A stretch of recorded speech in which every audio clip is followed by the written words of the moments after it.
भैया और राम राम नमस्कार। हमें तो चिंता हुई नाम है हमारा सचिन चौधरी। मध्य प्रदेश में चुनाव खत्म हो गए, परिणाम के लाने लंबा इंतजार है, तो तमाम सारे बिंदुओं को विश्लेषण भी हो रहा है।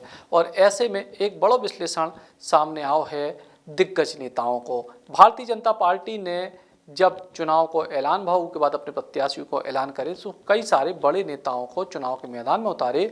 और जा उम्मीद थी कि वे नेता कम से कम अपने लोकसभा क्षेत्र में तो चुनाव प्रचार करें बल्कि बाकी क्षेत्रों में भी करें, लेकिन पार्टी के जे उम्मीदवार अपने अपने क्षेत्रों में ऐसे फंसे कि दो तीन नामों को छोड़ दें तो को अपनी विधानसभा से आसपास भी प्रचार करने की स्थिति में नहीं दिखाई दो।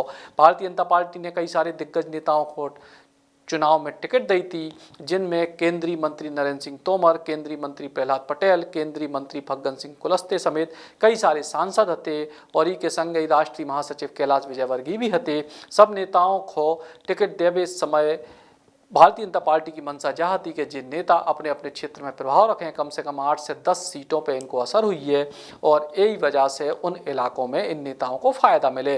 लेकिन चुनाव आते स्थिति जा हो गई कि केवल 3 नेता छोड़ दो तो बाकी नेता तो अपने जिला तक में ठीक से प्रचार नहीं कर पाए, अपनी सीटों में उलझ गए। केवल 3 नेता जो प्रचार कर पाए उनमें प्रहलाद सिंह पटेल हैं, जिनने इन सब बड़े नेताओं में सबसे ज़्यादा सीटों पर प्रचार करे।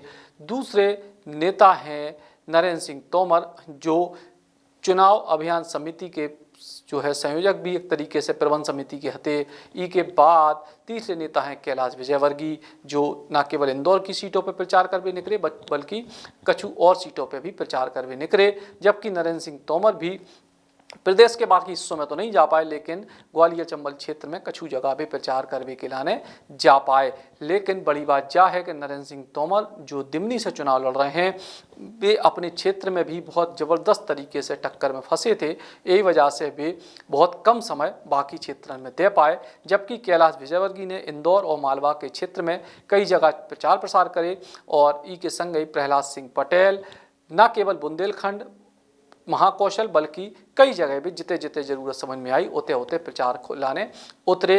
लेकिन ई के बाद अगर बात करें भारतीय जनता पार्टी के बाकी उन दिग्गज नेताओं की जिनको पार्टी ने चुनाव मैदान में उतारे, तो चाहे वे फग्गन सिंह कुलस्ते हों, चाहे वे राकेश सिंह हों, चाहे वे दीदी पाठक हों, चाहे वे राव उदय प्रताप सिंह हों और भी कई सारे जो नेता हैं जिनको चुनाव लड़ा होगा, वे अपनी अपनी सीटों से बाहर निकल नहीं पाए। काहे के वे चुनावी द्वंद्व में इतने बुरे तरीके से उलझे कि उनके लाने पहले अपनी सीट को बचाव मुश्किल पड़े और बात की जो दूसरी सीटें हैं उतने तक जावो तो दूर की बात थी। फिलहाल चुनाव के जो परिणाम है वे तो समय तय करे, लेकिन भारतीय जनता पार्टी ने जी रणनीति के तहत दिग्गज नेताओं को चुनाव के मैदान में उतारे तो उनमें से केवल 3 नेताओं पे उनकी रणनीति कामयाब हो दिखाई दे रही कि वे कम से कम भी नेता बाहर प्रचार कर भी उतर पाए अपने अपने क्षेत्रों में, लेकिन बाकी नेता अपने में उलझ गए। अब परिणाम जो बताए कि जिन नेताओं को मजबूत मान के चुनाव के मैदान में उतारे तो वे अपनी भी सीटें बचा पा रहे हैं कि नहीं। Ram Ram. Shri Krishna university Chhatarpur, the high tech university in central India. Bundelkhand के लिए गौरव की बात है कि अब छतरपुर में हम आपको देंगे विश्व स्तरीय एजुकेशन सिस्टम और वर्ल्ड क्लास इंफ्रास्ट्रक्चर।